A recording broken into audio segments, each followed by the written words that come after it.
Good evening, everyone. My name is Tony Mancuso, and I lead communication efforts for the Summer Help Professions Education Program, also known as SHPEP. And tonight, this session is designed to help you maximize your SHPEP experience and help you along your path even beyond SHPEP. I'm now going to turn it over to Dr. Alden Landry, who chairs our Engaging Men Committee. Alden, feel free to take it away. Tony, thank you for the introduction and thank you for putting all this together. And it's just been a pleasure working with you over the past few years, thinking about how we as alums of SHPEP, our various iterations can share our stories, talk about how we benefited from such an amazing program. We have a very interesting panel that you all are going to be listening to and joining in. And engaging with us on over the course of the next hour or so. We're really going to talk about our experiences during SHPEP, how we maximized our opportunity during that time, and then most importantly, what steps we've taken since SHPEP to continue on that path towards becoming a health professional that many of us have dreamed about becoming for so long. So what we'll do is we'll do a quick round of introductions of our various panelists, and I'll allow them to introduce themselves and maybe add some aspects to the conversation about the site that you did and the year you did the program and what particular pathway you did for the program. And then we'll jump into really a round robin series of questions. And we'll try and incorporate as many questions from you all in the audience as possible. Feel free to use the chat if you have a question or the Q&A feature to interact with us. We'll be trying to monitor the chat as well in the Q&A to make sure we answer as many questions as possible. And you may have noticed that this session is being recorded, and we're going to try and archive this in a place that is accessible to all the SHPEP scholars for future use. So with that, I'll introduce myself, and then we'll go around to the rest of the group, and you can pick on the next person to introduce. So my name is Alden Landry. I'm the Assistant Dean for Diversity, Inclusion, and Community Partnership at Harvard Medical School. And as Tony mentioned, I've been working and leading in this Engaging Men Committee of the SHPEP. I'm also an SHPEP alum, but when I participated, it had a very different name, which goes to show my age. I participated in the program when it was called Minority Medical Education Program. And I participated at University of Alabama School of Medicine. And back when I was doing the program was mainly focused on medicine with a handful of individuals who were interested in other careers. But it was a transformative experience for me because I went to UAB. I had a phenomenal time during the 6 weeks I was there. I met mentors. I had an amazing experience, and I ultimately chose to go to medical school there. So after finishing the program, I went back to college, applied, accepted to medical school at UAB. And part of the reason why I chose UAB for medical school was that amazing experience I had during those 6 weeks of that summer. And so that is my story. And maybe I'll popcorn over to you, Omar, and you can tell your story about where you are from and what you do now and which sites you participated in. Hi guys, my name is Omar. I'm from Washington, and I went to the University of Washington to finish my bachelor's in biochemistry from undergrad. I did participate in SHPEP back in 2020 when it was online and things changed. I did participate in UCLA, Charles R. Drew University, and I am going for the medical route. That's what I'm interested for, and I'm currently applying to med schools in the stage of filling my secondary application. So if you have any questions about applying to med school, please reach out.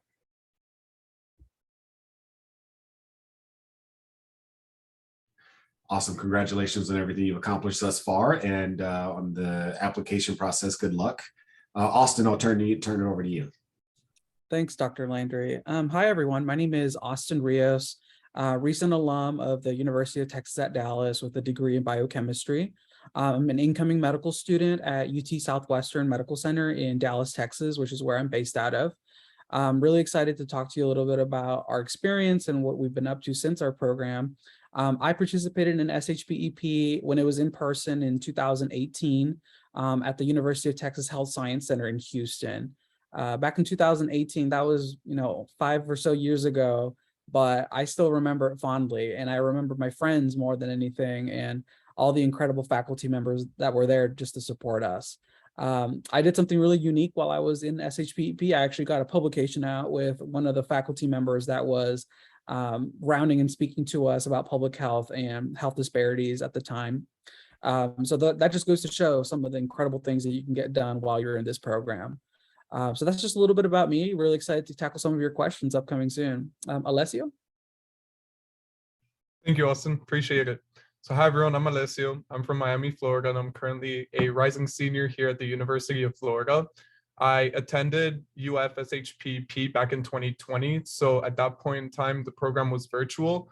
But even then, I feel like there was still so much to gain from it, just ranging from the faculty that you could speak to, the other students that you met, and even the opportunities that come after SHPEP. So I'm really excited to discuss all of those opportunities with you all today.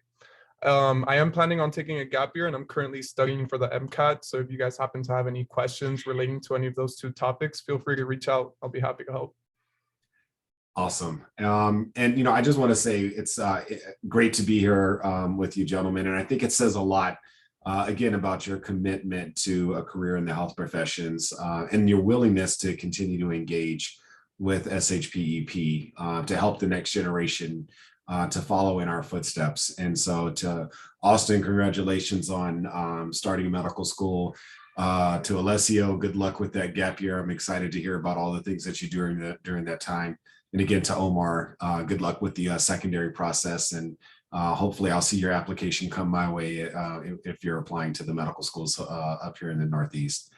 So we're going to jump into this. And again, just for the audience, use the Q&A function. If there's something that you particularly want to talk about, you feel free to message us as well through the chat. We're going to be monitoring those. And maybe we'll even drop in a couple websites, a couple pearls, opportunities for you to interact with us during this time. But I guess we'll go first to Austin.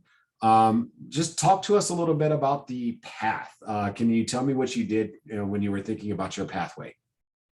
Yeah, absolutely. So I think whenever I first think about the very beginning of what I wanted to do, this really dates back to middle school, high school, when I was kind of debating what I wanted to do after I graduated high school. And the first thing I wanted to do was actually go to law school. And this actually had to do with my family's upbringing and just some of the disparities I saw there with my parents going through a divorce and that just being really messy. But at the same time, I think I had this one experience, and it was in high school, my health class. My coach, I was never a sports guy, never really got into football or anything like that. So I just took the health class to get the requirement out of the way. And one of the things that you had to do in that class was get CPR certified. And the teacher who was teaching it was a coach, and he gave me a compliment after we did a CPR. He said, I've never seen anyone, your age do CPR so well. And that's just something that's really stuck with me ever since then. I was fascinated with learning about why CPR works, how it works, and why it's so important. And ever since then, I thought, okay, well, maybe I'll go do something in medicine. Do I want to do nursing? Do I want to be a dentist? So that's something that I kind of dealt with early on. And in high school, I was really lucky that we had a program that allowed me to shadow all those different specialties, whether it be nursing, dentistry, physical therapy, occupational therapy, pharmacy, everything. And I knew coming out of high school that I wanted to go into medicine. So I enrolled in my community college, the first year of college. And I was pre-med. I didn't really know what I was doing at the time. I didn't have a pre-health advisor. So I was kind of just winging it on my own. I knew I needed biochemistry, and all I knew is that came later. So I took bio and chemistry the first year and prayed to God that was enough. And luckily it was. It wasn't until I did this program, SHPEP, summer 2018, that I really learned from the program what I needed to get done and what classes I was going to need. And more importantly, I got a head start in all of those classes by being an SHPEP scholar. And that's something I'm forever thankful for. So after the program, I transferred to the University of Texas at Dallas, did a couple of years there, and I just graduated in May. I had to take the Mcat, of course, to apply to med school. That was a challenging thing for me. I was not very good at taking standardized exams, and figuring out how to take the exam was always a very challenging topic for me. But I can go on a tangent on that later. But really excited that I was able to go through the application process over the last year or so, and I got admitted to several schools, and I made my choice, and I'll be staying home in Dallas at UT Southwestern. Again, congratulations. And I just want to pull out a couple nuggets that I heard from your story. And I think one is the importance of that positive affirmation early on in your life.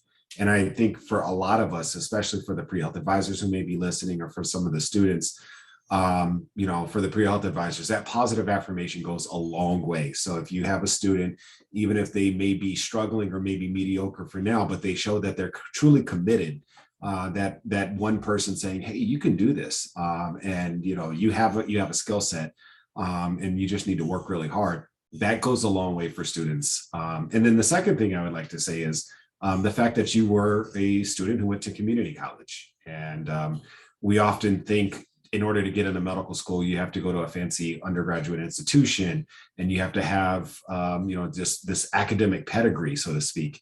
And that's not necessarily the case. And I think it's really important for people to realize that from a cost and economics perspective, from an opportunity perspective, being at a community college can really help set you up to be in a position to be successful. And then lastly, you hit the nail on the head. SHPEP really is an opportunity that just lines a lot of things up for us. Alessio, I want to turn to you. And I know we have a number of questions. So if I don't ask the three of you to answer all the questions, just because I want to make sure we get through as much of these questions as possible. So Omar, I may not ask you to answer this question, but if you have something you really want to say, just let me know. And same goes for the rest of the panelists. But Alessio, tell us a little bit about your path and how you decided to go down the route that you're going in now. Absolutely.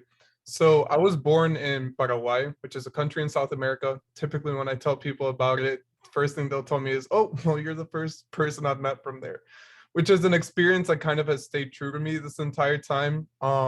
It's a country that I really identify with. I mean, I was born and raised there for 10 years. And at one point, my parents decided that it wasn't the best probably place for my family to grow up in. They wanted my brother and I to have more opportunities. So eventually we immigrated to the United States. And, as I started growing up, I went to middle school, high school in the United States. I had a very different experience compared to anything that I had before in Paraguay. But one thing that I noticed was that typically my family in Paraguay, and not even just family, but almost everyone that lives there, they had a very difficult time finding some sort of access to healthcare. This would be sometimes imposed by insurance barriers or language barriers, because in Paraguay, we have our own native language called Guarani. But a lot of the medical providers that do live in Paraguay or practice in Paraguay only speak Spanish. So there was always a financial barrier and a language barrier. And then I came here to the United States. And as I started growing up, obviously these weren't things I was analyzing at the time I was 10 years old. But by the time I started growing up, I started noticing a lot of similarities between Paraguay, what's known as a third world country, and then America, which is a country that I would always look up to. I always thought lived up to its best standard. And I was just left really surprised. I mean, why are people in America facing the same issues, the language barriers, the financial barriers, when it comes to access to healthcare, as people that live in a third world country? Obviously, nobody should be facing these issues, but if there's a country that this should be, at least more mitigated, it should be here. So that's kind of what's really drawn me into medicine. And I really started realizing this in high school. But what can I as an individual try to do with the experiences I've had living in multiple countries at this point and trying to compare that to the United States? I feel like in a country like here, you really have the resources and tools necessary to explore different avenues to really intervene with this and try to make some sort of systemic change. So I was always fond of the sciences too. I mean, that definitely helped throughout high school. I started noticing I was really passionate about biology, chemistry, especially. I mean, my current major is biochemistry. And then I just really had to start integrating that to the medicine side of things. So I participated in SHPEP in 2020 and I did the medical track. And that really kind of kickstarted my whole inspiration to dive a bit deeper into health disparities, because we actually had a whole session program. I believe it was 5 or 6 different sessions in SHPEP about the health disparities with one of the UF faculty here. And the way she spoke about it, it just really resonated with everything I had been thinking of beforehand. So it kind of inspired me to keep pursuing the health professions, specifically medicine. And I've been able to volunteer at a free clinic here in Gainesville and served as a medical Spanish interpreter. And I get to see the difference that kind of my background and my experience has on those that may not necessarily always have the means to receive healthcare in any sort of format. So it's been a really kind of profound experience, and it has been very rewarding. So I look forward to, what the future holds and what we can possibly do in the next few years. So as moderator and the designated old person on the panel, I will take a point of privilege here to really highlight what Alessio just said, and also to point out to him what you just said as a way of introducing yourself is an outstanding framework for a personal statement. You are able to articulate your background, your interest in science, drawing parallels to your home country and to the United States, explain your interest in medicine and science and how it ties in, and how you can bring your whole self with your background, your primary language, and your experiences as an interpreter and through SHPEP into the career of medicine. And so it's good that we're recording this. Hopefully you can remember everything you just said. If not, you can go back to this and use this as an outline. And I think for all the students that are listening, think about how you would share your story and how you can take your experiences and start to frame that as a way of writing your personal statement and really delivering a passionate opening to when you're doing your interviews for medical school, because I think that also would go a long way. Omar, I want to ask you a different spin on the same question. What major did you have when you were in undergrad or while you were in undergrad? How did you choose it, and how has that been for you as you are pursuing a career in the health professions? Hi, Alden. So yeah, what I started my undergrad career with is I was not too determined in what kind of specialty in medicine I would like to pursue in the future. I was just navigating my options. However, I was successful in science classes back in high school, so I thought perhaps I'm leaning more towards science, especially coming from an immigrant community. I felt that sciences. I found my place more in science classes than humanities classes, English classes, because those would have favored native English speakers as opposed to science classes. So I went for just regular biology degree, basic biology, to transfer to college. I did that as a high school student, so as a junior college. But then when I transferred to UW, I was looking to perhaps explore more options, and I thought biochemistry degree would give me much more opportunities, and I had my own stories and a struggle with disease that had made me a more determined, like kind of more specific to my future specialty. And I think that's what made me choose my major. Yeah. Awesome. I missed the second part of the question. Just thinking about how do you think your major is preparing you for the application process to health professions? Yeah, so basically my major is like prepared me to apply to med school due to the intensity of science classes that's going to be in medical school. So going into a demanding major will prep you for the structure of the school, and I would just introduce you to I gave you opportunities to widen your network within the medical field, I feel. Awesome. And Alessio, you mentioned that you are a biochem major. And Austin, I didn't hear if you mentioned what your major was when you were in undergrad. I also have my biochem degree. We got a bunch of biochemists here.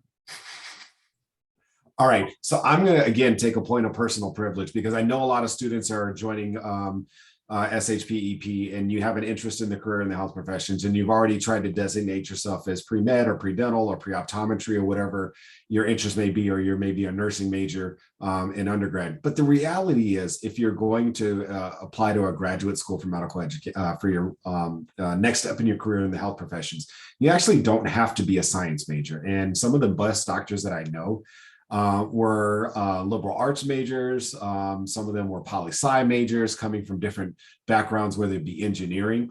And so as much as we have that traditional, and I'll put that in quotes, traditional education path of being in the sciences, I was a biology major to apply to medical school. The reality is you do not have to be a science major to apply and be successful in a career in the health professions.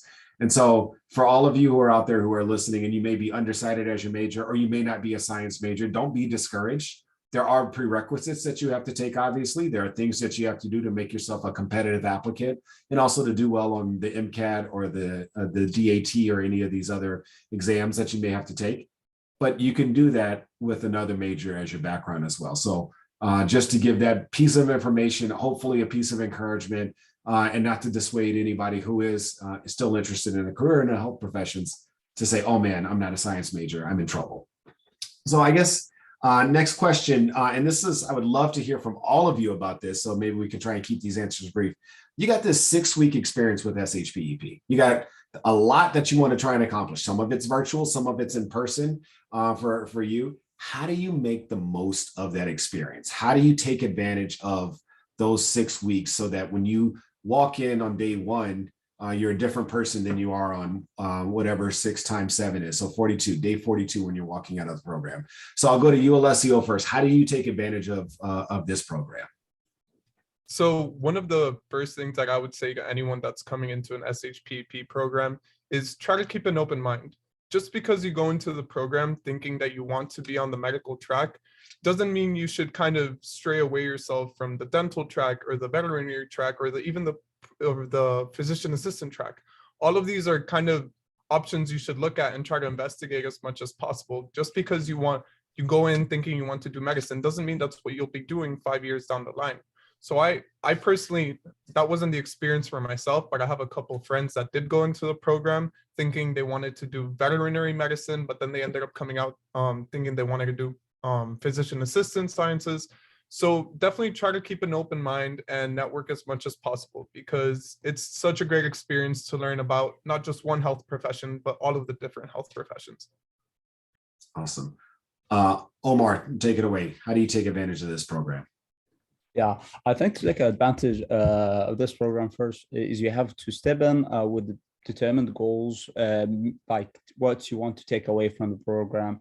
I think that's very important for you. So when you start the program, you target your goals, and perhaps great goals, I think that should be those of every participant is like, when you go there, try to learn about new opportunities, because SHPEP is not there to teach you about specific science classes. It's more about teach you about the opportunities, more about the social issues you're facing within healthcare and how to promote equity and whatsoever. So try to go there with the mindset to learn, form networks. It's a great opportunity for you to form networks, to socialize, and just feel comfortable. And Austin? Yeah, I think the best thing that I can say is quickly summarized as make the ask. That's actually a phrase that was given to me in a previous experience that I had just recently, and while I was in Washington, D.C. doing some health policy work there. You're, as an SHPEP scholar, you have unfiltered access to so many faculty members at your location. It doesn't matter where you go or where you're at. There's just so much talent all around you. And, I should correct myself in saying it's not just your faculty members. Ask around and get to know the people in your class, because one day you're going to be working around these people. It's so incredible for me to think back to or talk to some of my friends from SHPEP. Some of them are nurses. Some of them are dentists now. One of them is actually doing health policy, and I saw her while I was in DC. So it's so awesome to be able to just get to know all these people and at the same time, see how you can network. I think Alessio talked a little bit about that early on. Just make the ask. Don't be afraid of asking your question or seeking out an opportunity because you don't know if you'll have that same opportunity to do it again in the future. And I'll just add very quickly, I'm loving the answers that I'm hearing, and I think it's really important for us to think about our networks. And for me, going from undergrad and then being immersed in the medical school experience of my SHPEP program, I was surrounded by individuals who were on that same path as me, who were driven, who were pursuing a career in the health professions. And that network is still full of individuals that I keep in contact to this day. And as I mentioned, I'm a lot older than these other panelists, but I still have friends. I still have individuals that I turn to who I made connections with from SHPEP, who I still interact with today as healthcare professionals. And I think that is something that you all may not realize, because you're looking at this as a quick summer program experience that's going to help add to your application. I'm looking back at this program from a different perspective, still reaping the benefits of the program some 20 odd years later from participating in the program. I want to turn it over to Tony because I know you have a question or two you want to jump in and ask. Sure. And you know what? I know we've heard a lot from the panelists, but I definitely want to hear from our moderator. My question to you, Alden, is how did you choose your path and how did you get involved as an undergrad?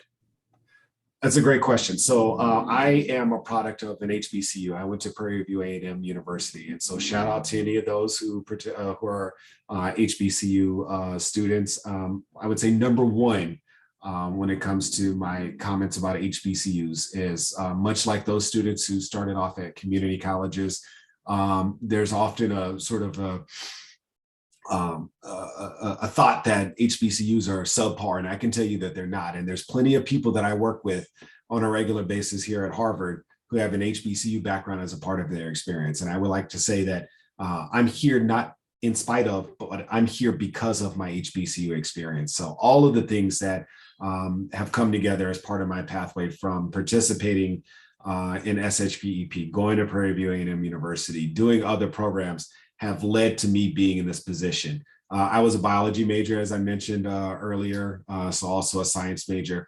And at some point I was thinking, man, I really want to figure out, when I was in high school, I want to figure out how I can help people. And I know that's such a generic statement, but then I tied in my love to the science and I tied in my interest in healthcare. And actually some of my original thoughts around pursuing a career in the health professions were around veterinary medicine.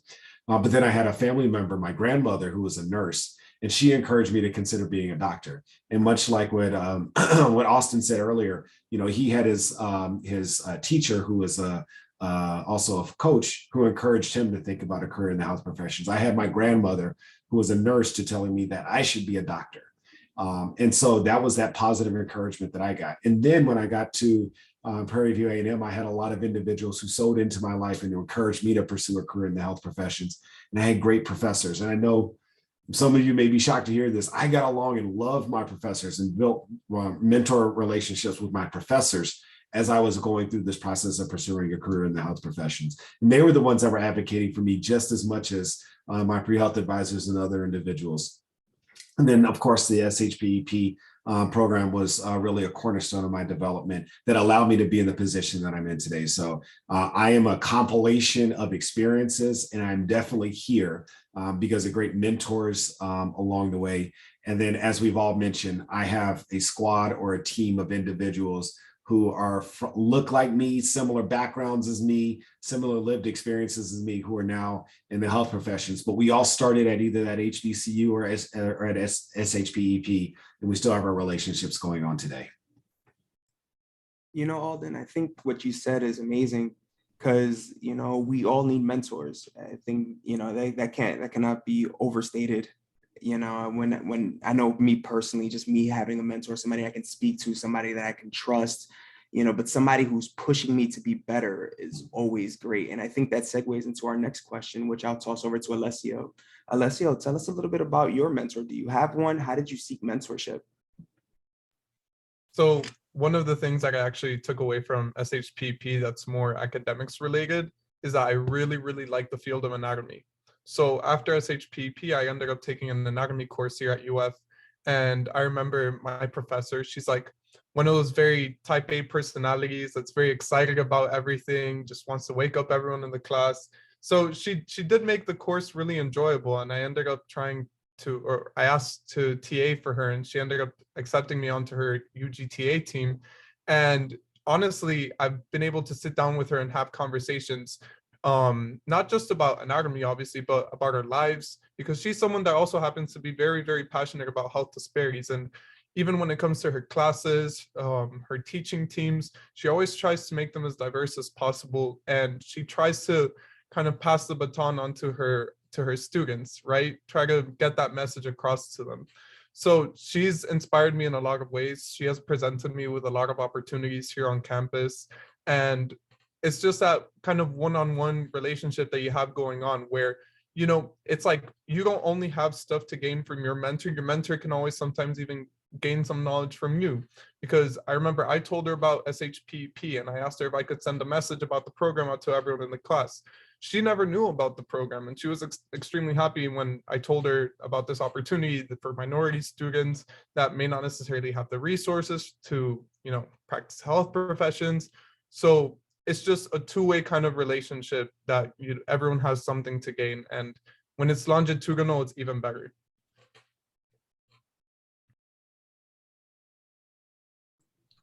I couldn't agree more.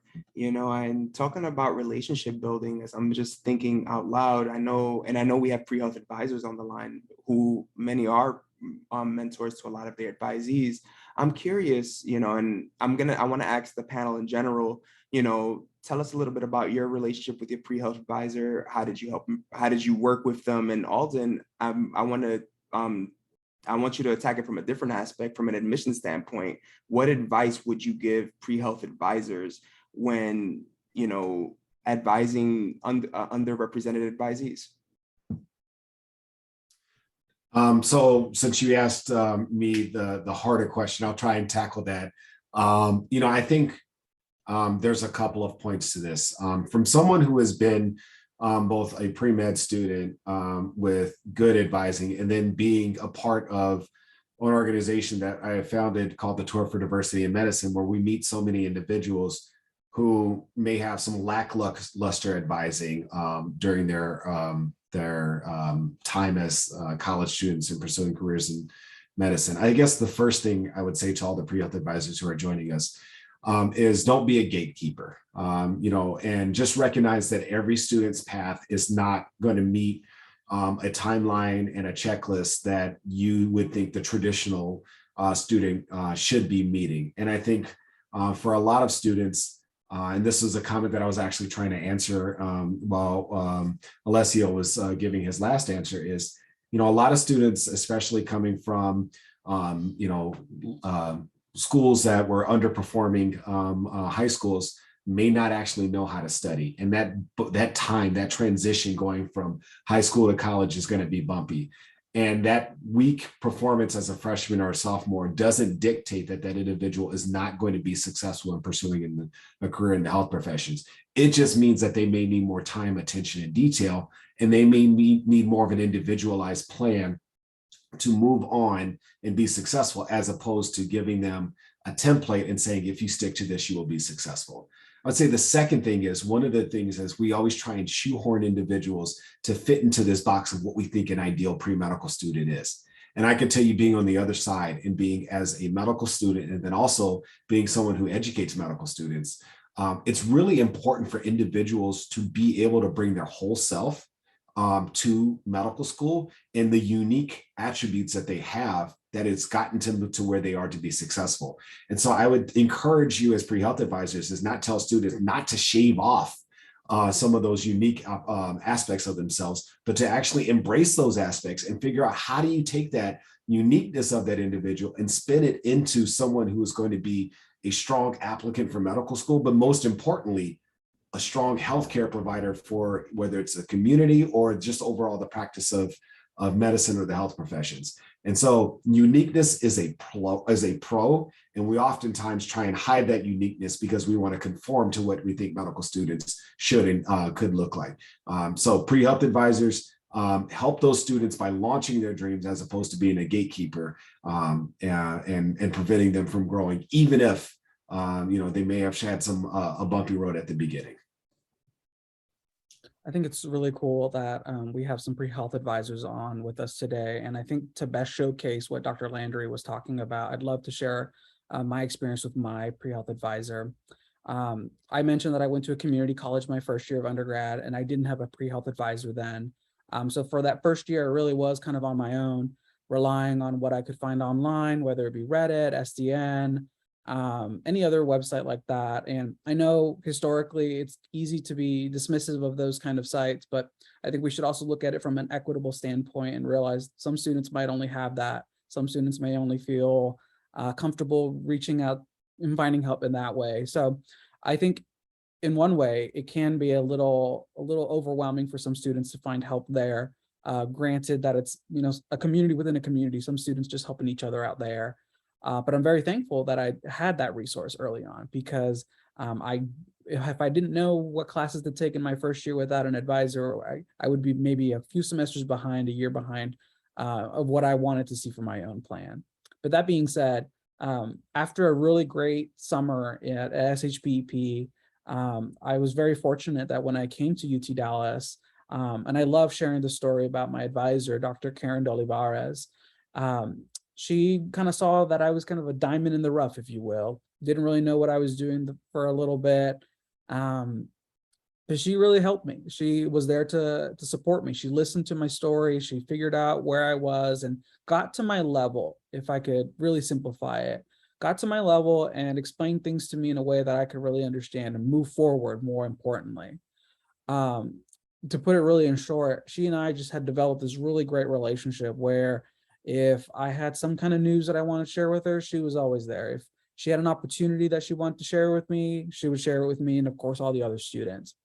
And I always like sharing that there was this time where Dr. D'Olivares decided she was going to retire, and she and I just had this great relationship together that I was actually the first person she told she was going to retire. And even since she's retired, she and I have kept in touch. Obviously, and of course, that's just not within everyone's capabilities and bandwidth to do that for every student. But I think had I not had her in that time where I was in this transitionary time period, I don't know how different my life would have been. I was actually just talking to her earlier today, and it's her birthday. So I hope that serves as a memorability for her, because I'm truly thankful for her and all the other kind of advisors that model after her and that do great work like her as well.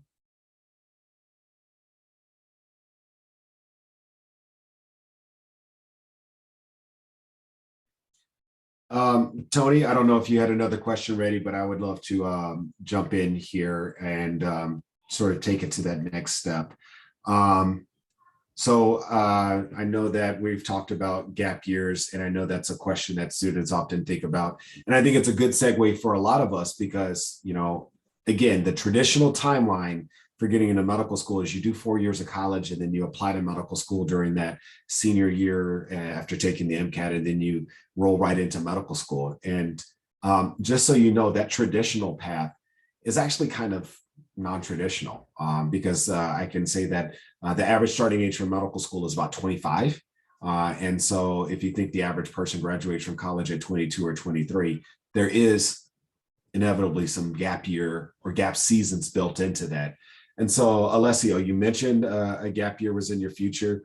And I guess, how did you decide on that? And then maybe a part two to that question is, when you explained to your family that you were going to be taking a gap year, did they understand what that meant? And how important is it for communication with your family, especially as you talk about the timeline that you're taking when you're pursuing a career in the health professions? Yeah, definitely. So I'll start with the second half of the question about kind of explaining this to your family. So I'm a first generation student. Neither of my parents attended college, so they're not very familiar with how this whole system works, especially going to medical school. And I decided I was going to take a gap year, I would say about a year ago now. And as soon as I did, I expressed it to both of my parents. My mom, thankfully, she understood. But my dad, he had a bit more difficulty with it. If I remember correctly, he said my brain would rot within the 1 year that I wouldn't be going to school because I would forget how to study. I wouldn't be motivated anymore. But I kind of started explaining to him that it's really the complete opposite.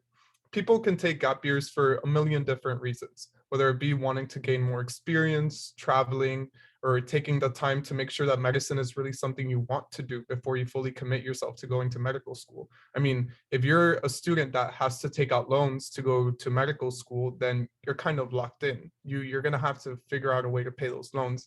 And I would say it's better to take a gap year, figure out if medicine is something you really want to do through experience, whether it be clinical research, anything of the sort, than to be in your second year of medical school and realize that this is something you don't really want to do, right?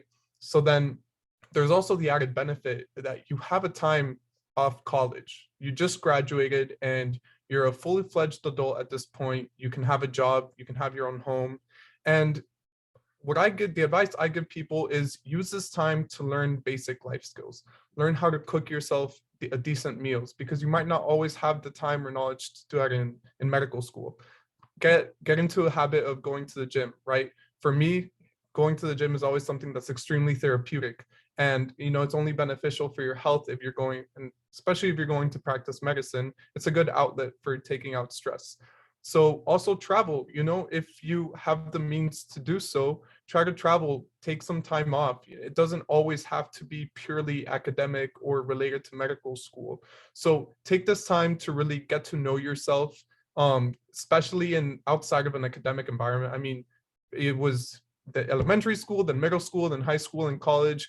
I feel like the reason for a gap year is to really get to know who you are as a person outside of an academic field, right? So really take the time to squeeze the juice out of that. And if your parents have a difficult time with you taking a gap year, really try to explain to them how this will benefit you. And I know, especially with at least my Hispanic family, it can be a bit difficult, but sit down and have the conversation with them. And if they really care, and they'll make the effort to understand, because at least thankfully my father did. So just always try to explain to them the benefits that a gap year can have, and that it's not always such a bad thing as they make it out to be.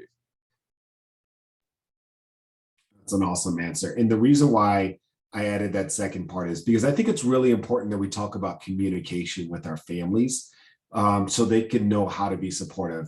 Much like Alessio, I'm sure many of the other panelists are first generation to either go to college or pursue a career in the health professions. And if your family doesn't understand the structure of what you're experiencing, and all they hear is, I'm going to pay another $300 to take an exam, or I'm going to be working all summer because I have to prepare myself for school, or I have, to take this extra course, or I'm going to be studying really hard for this exam and I won't be able to come to, a couple's family events, your family may get concerned. And so it's important for you to say, but this is a part of the process, and this is how you can support me in order to help me to achieve my goal. And once your family understands that, I guarantee your mom, your dad, your uncle, your cousin, your grandma, whoever it may be, is going to be way more supportive, because they understand the process that you're going through, as opposed to thinking that you're just in a situation that's really just you being tortured as you go through this process. I know Tony may have another question, but I wanted to ask Omar if you want to tackle this part for us, because you're going through the application process. How did you know you were ready to apply to medical school, and what did you do from a structure standpoint to get yourself ready to actually go through the application process at this time? Hi, Alden. Thanks for the question. So yeah, the question is, how do you know if you're ready to apply to med school? And that's a question I had in my mind since my junior year in undergrad. A lot of my classmates were applying when they were juniors in college, and they just got into med school immediately when they graduated. So I considered doing that. I considered taking the Mcat as early as my junior year, but then I just didn't feel ready. I didn't feel that my personal statement, my story is written yet. I felt that there are more chapters that I still have to explore and actually experience in order to write about. And so I waited until my senior year, and then my senior year came, and COVID hit, and I realized I still do not feel like applying to med school yet. I still want to have more experiences. So I decided to wait, and now I guess I'm taking 2 gap years basically. So I just felt like this year I started strongly. Things were back to normal. I could chat with doctors. I could participate in research again. I could actually go in experiences that would let me know, am I ready for my aspired specialty specifically, or am I not? Then I knew it, and I started to prepare for my Mcat. I started to take more experiences, and I'm just applying right now. I feel I'm very prepared. I feel that perhaps my personal statement is almost is complete. So so perhaps you shouldn't just focus on writing a good personal statement. You should focus on forming a good personal statement and actually living those experiences.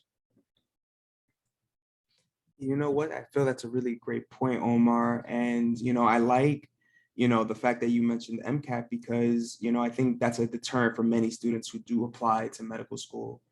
That being said, I kind of want to hear from Austin. He recently got admitted to med school, so he had to take the MCAT exam. I'm curious to hear, Austin, how did you prepare, and how did you mentally and physically prepare? Because that's a 7.5-hour test. Yeah, the MCAT. Wow, I think back and I'm not sure what kind of memories to have about the MCAT, honestly. It's a bit of a challenge, but no matter what standardized exam you have to take, whether it be the DAT, the NCLEX, or the PSI, whenever you need for nursing, standardized exams are kind of a whole other beast, because whenever you go to lecture, you listen to the professor, you get to know what kind of questions they ask in their quizzes, and you sit for the big exam, and you hopefully have learned enough and that you regurgitate everything back. And that usually gets you a good enough grade, I think, in my experience through undergrad. Well, the MCAT is very different, because you're taking knowledge from so many disciplines: biochemistry, biology, chemistry, organic chemistry, biochemistry, the whole works. There's just so much. And I think one thing I have to start off by saying is that there's no way you're going to know everything. And that was something that I struggled so much to come to terms with. There was no way you're going to be able to know everything. There's no way. What you do need to get good at is learning how to answer these kind of questions, which are inherently much different than what you would find in a lecture-based class or anything that you probably have faced before. So for example, I always like to say that, we can say our lecture exams are like 2 + 2 = 4. Well, on the MCAT, it's going to be a little different. You need to know how to do 2 + 2 = 4, but the equation isn't going to be so simple. And in fact, the numbers are going to be skewed. Everything's just going to look so different than what you have seen before. You're going to have passages to read. You're going to have to understand and comprehend what they're trying to say, not just in text, but what is the tone of this author? What are they trying to tell me otherwise? So I actually had to take the MCAT twice. My first attempt was all right, but I think I had it in me to do a little better, and I luckily was able to do better on my second one after I realized that I was making a really big mistake while I was studying. The first attempt, I was really just skimming through the textbook, thinking that I could get by knowing that 2 + 2 = 4. Well, unfortunately, that's not really going to get you through the MCAT. The exam questions are so different. So when I took that first MCAT and I saw how different everything was, I knew that my approach to answering these questions was going to be so different, and I just had to rework everything. And that's when I was introduced to this thing called active learning. And that's the case of doing completely the opposite of everything that I just said before, going through the textbook. In fact, I think, this is me personally saying, just going through the textbook is probably the most useless time of your study. What you need to be doing the most is going through practice problems, getting really dirty with these questions. And you may think, okay, well, Austin, you say that we should get questions done, but I may not know everything I need to answer this question. That's all right, because you're going to learn the material while you're learning how to take the test and how to take the exam. And apologies if you can hear the clock behind me, but so active learning is so important. I was introduced to Anki, which is spatial repetition of some of the knowledge gaps that I did have. And in that way, I was able to fill those gaps.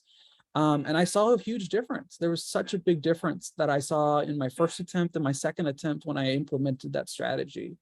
So if you were to learn anything from that story, start where I finished, do active learning from the very beginning, and just keep with it, because that's going to be the best thing. And I read this book. Actually, I think I'm sitting on my book. My laptop's under it. It's called, never mind what it's called. But what I learned in it is that sometimes the easy way through learning is going to be the wrong way of going through learning. You have to really go counterintuitive with a lot of these standardized exams to get the best possible score. And the worst part of it all is that sometimes you're not going to see the results you want right after doing that, active learning style. It's going to come in so much time. After all of the studying that you get, that's when you see the results. So patience and taking the easy road is not the right road, I think, is how I like to conclude that. In the meanwhile, I'll try to find the book and I'll drop it in the link, drop it in the chat. Thank you, Austin. And you know what? Like, you just dropped a whole bunch of gems for everybody. Like Alden just put in the chat, you just dropped a whole bunch of gems. And I think, for those of you who are planning to take a standardized test in the near future, definitely listen to everything that Austin said. And in case you need to hear it again, just remember this video will be posted on our YouTube channel. So definitely stay on the lookout for this recording. I definitely want to emphasize the MCAT is a piece, but it's not the only piece. And I know a lot of our medical schools engage in what's called holistic review, which means they're looking at different components of your application to make sure that you're hitting certain core competencies or highlighting certain core competencies, or they're able to glean from your application certain core competency like resiliency in order to make sure that you're the right fit for their medical school. That being said, I'm actually going to take the opportunity to ask Alden, what makes a great application on your end? Like, what are the components that you ultimately look for? I know the MCAT's important. I understand the work and activities are really important too, as far as if a student's shown that they've done research or any type of other activities that are really relevant, like clinical experience. But what is it that you're looking for when you do review these applications? It's a great question. And, Tony, you're right. There's so many components to the application, right? There's the numbers game that we try and play with the MCAT and the GPA, and everybody likes to focus on those numbers. And the reality is that only gets you so far, and the numbers can only tell you so much about that individual. An amazingly high DAT or PCAT score or MCAT score is only going to get you so far. It's not actually going to be what makes you out to be a good doctor. And I think medical schools have recognized that just because you have a stellar GPA and a phenomenal MCAT score or standardized test score doesn't mean that you're actually going to be a good doctor. But we also look at, what's your commitment to the profession? How have you shown that this is a space that you want to be? And have you sampled medicine or whatever you're interested in applying to by doing shadowing and getting to know the profession? Can you speak about what the profession actually does as opposed to what you saw on TV or what people tell you or what some of your limited experiences may be? And then how do you translate that into a strong application? Well, that translates into really good personal statement. And Alessio gave you a great example of a personal statement just by giving his opening pitch to us. But then also there's the other component of the letters of recommendation.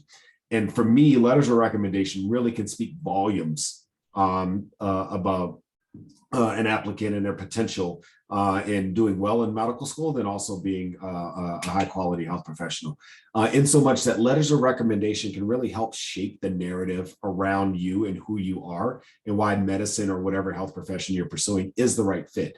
They can say, oh, this individual has had to overcome so many challenges. And these may be things that you don't necessarily want to put in your personal statement. They may be comments that or something that you don't want to highlight. And those letters of recommendation can help smooth out some of the rougher edges of your application. But then also those letters of personal statement can really help you to stand out from the rest of the individuals. We're getting thousands upon thousands of applications to medical school. How do you stand out from that? Also, your lived experience and what you've done. We often talk about leadership, community service, volunteering, research. All of those things matter. But you don't have to fill up all of those buckets. You don't have to say, I volunteered and done, 50 hours, a month volunteering for an organization. That if that's something that you're passionate about, that's great. But if it's not something that you're interested in, then don't do it just to check the box to get into medical school. Just as much as if you're not interested in research, it's okay to sample research. But if you're not interested in a career in research, don't commit to doing a bunch of research if that's not what you're interested in doing. Do the things that you think are going to be valuable to you as a future healthcare professional and the things that you are enjoying at that time and stage of your life. Understanding that later on you may get exposed to a different type of research and that's the direction that you want to go. Or understand that you may work with a patient population and you say, oh, you know what, when I was doing that volunteering activity, it really wasn't something that really struck a chord with me. But now that I have engaged this patient population, I want to do more community service and volunteering with that particular type of patient population. And so I'd say, don't feel like you need to fill up all the buckets to get into medical school. Fill up the ones that have value to you, and then be able to share that story as a part of your personal statement and lean on that during your letters of recommendation and double down on all of that during your interviews for medical school. Thanks, Alden. And you know what? I think you hit a lot of points here. The letter of recommendation is a really critical piece of all of this. And I know a lot of pre-health advisors on the line, that's a really big piece for really helping students get to that next step, right? So just imagine, like, I guess being a student, not knowing who your pre-health advisor is, or just not being able to build connections, right? That's a really big thing, and I think it could be really stressful. So I want to ask our panelists here, specifically Alessio, how do you combat stress, and what are some techniques that you have? I know that you said you like to work out, but are there any other things that you're employing?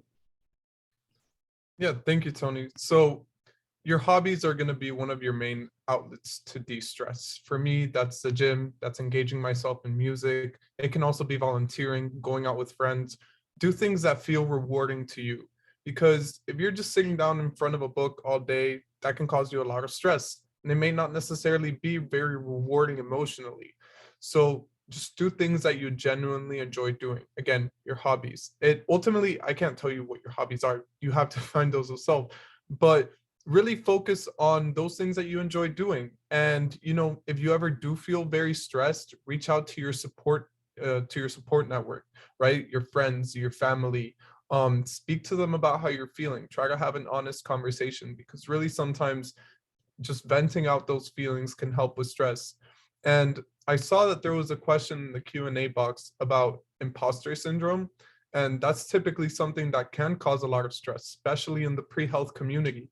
You see others achieving so many different things that it just makes you demean your own achievements.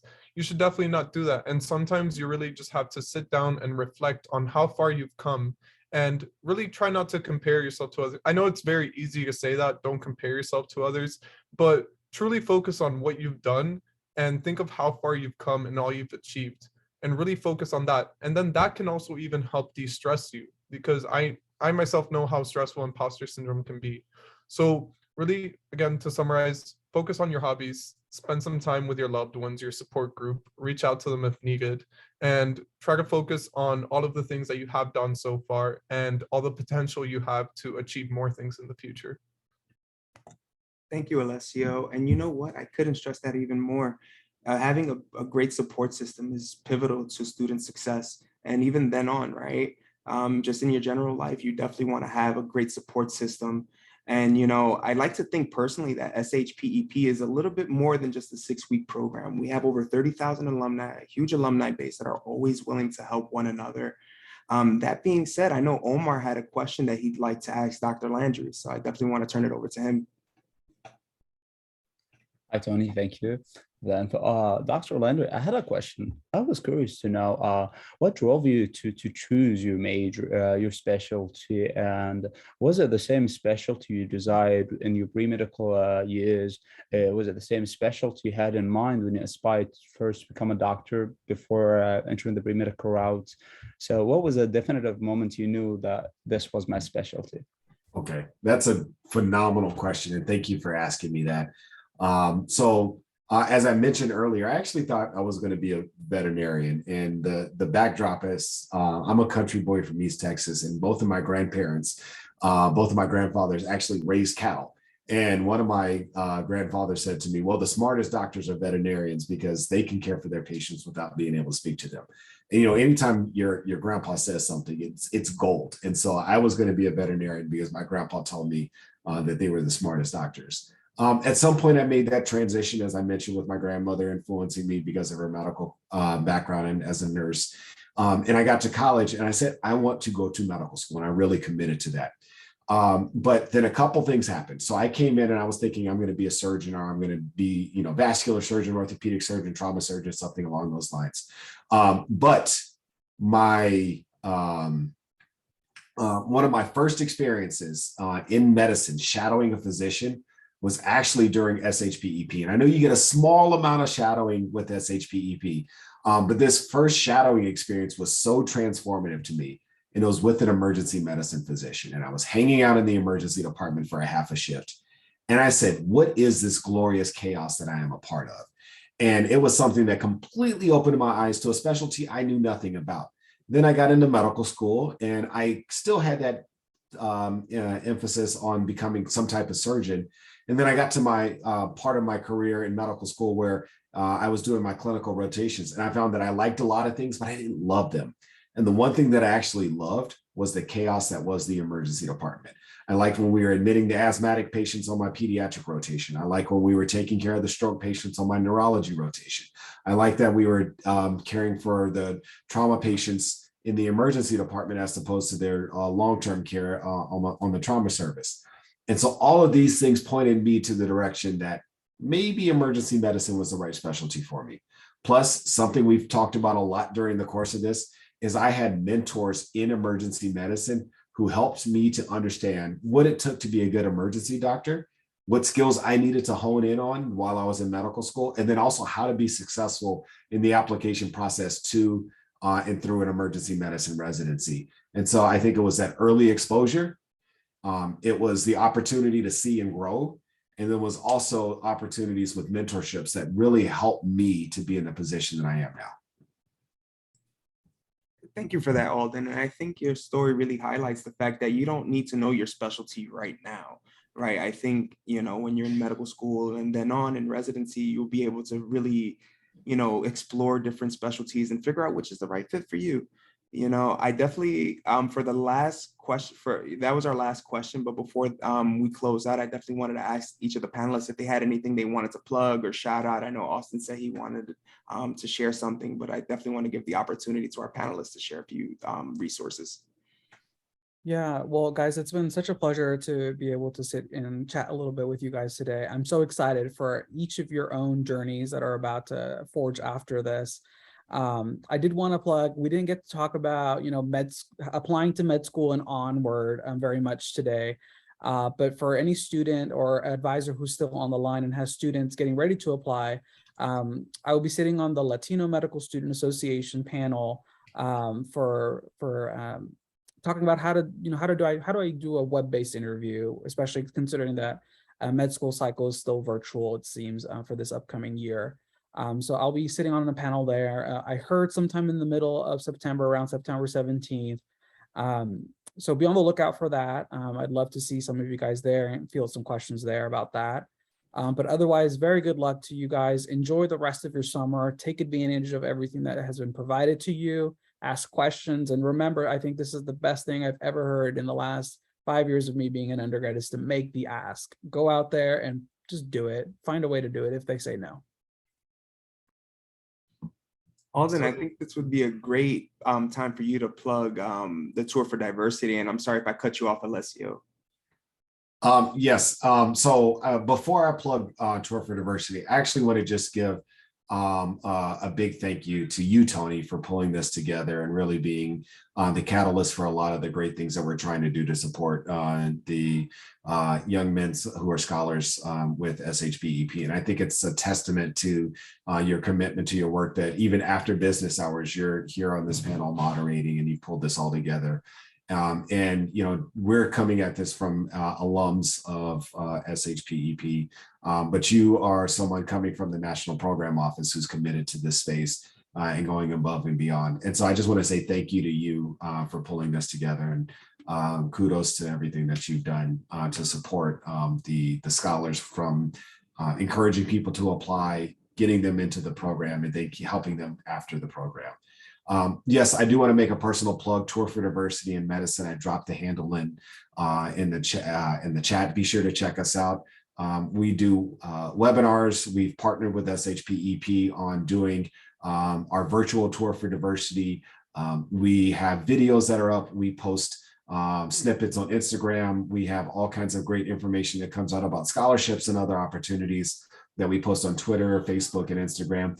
Follow us, like us, take advantage of Tour for Diversity in Medicine, because we are a resource. We are individuals coming from diverse backgrounds all around the country who are now in health professions, whether it be podiatry, pharmacy, optometry, medicine, both allopathic and osteopathic medicine, as well as dentistry. And some people that you may know who are pretty famous and have some leadership experience in medicine also are a part of the Tour for Diversity in Medicine. Alessio, do you have anything you wanted to add? Thank you for the shout out, Alden. I definitely appreciate it. I'm not really good at taking compliments, to be very honest. So I'm trying to brush by it. But thank you so much. Alessio, do you have anything you'd want to add? Yeah, to echo Alden's comments, thank you so much for putting this together, Tony. I mean, it's just been a fantastic opportunity. And the one thing I always emphasize at every single one of these webinars is to network as much as you can, guys, because in the end, connections are everything. I mean, some people have the mindset that you only really need connections if you're going into the industry, you know, if you're working in finance, engineering. Not necessarily. It's the same thing when it comes to health professions. Networking is just so crucial to sometimes, you know, getting the right opportunities or the perfect door being open for you. So really take advantage of SHPEP to do that. And another thing I will comment on is if any of you are currently preparing for the Mcat, by no means do you have to purchase a $3,000 course for you to succeed at the Mcat. If you want any free resources, Anki decks, quick sheets, whatever, please feel free to reach out to me and I will get those sent over to you. Because again, I know not all of us have the means to purchase such programs, and you absolutely do not have to. So I dropped my information in the chat. Feel free to reach out anytime. Thank you so much for that, Alessio. And you're right. You know, buying a course like thousands of dollars just adds more to that burden for students, right? And it's a costly, it's very costly to apply to medical school, you know, and just keeping it real, you know, that's rough, right? So definitely feel free to share those resources. And I know Mcat Prep, our colleagues over there, you know, they have the Khan Academy, which is a free collection of videos and resources that you can always leverage. And you know, you can visit aamc.org/MCAT-prep if you need some of our free and low cost resources to help you prepare for the exam. Omar, did you have anything you wanted to add before I shared my last few comments? I would just like to say thank you, Tony, for the this session and holding this together. Thank you, Dr. Landry, and thanks to all the panelists. And last, I would like to say, you know, thank you guys for great questions. And as Alicia said, networking is very important. So please follow us on LinkedIn, reach out to us, and just anyone in general, just like always ask the questions that you want to ask. Don't hesitate, and we're here to help you. Thank you, guys. Yeah, and I saw a couple questions come in, and that's going to be my final point and what I wanted to share. After you finish the program, you can always get involved with our ambassador program. As a matter of fact, Alessio, Omar, and Austin are all ambassadors currently, and you know, I mean, they can speak for themselves, but obviously if you see them here at a session trying to help scholars and help you and pre-health advisors really get to where they need to get to, that kind of speaks volumes of what the program does for alumni even afterwards, right? We have a group me. We definitely make sure that we stay informed, we stay involved, and making sure that our programming is aligned with our ambassadors' needs to prepare for applying to medical school or dental school or any health professions program that's out there. The application for that will open September 1st. So, you know, as soon as you finish the program, you'll definitely receive an email as soon as the application opens on September 1st. So we have all your information, all alumni received the email, so you should be good to go from there. That being said, I'm gonna go ahead and close this out, and good night, everyone. Take care, everyone. Reach out. Take care. Thank you for having us.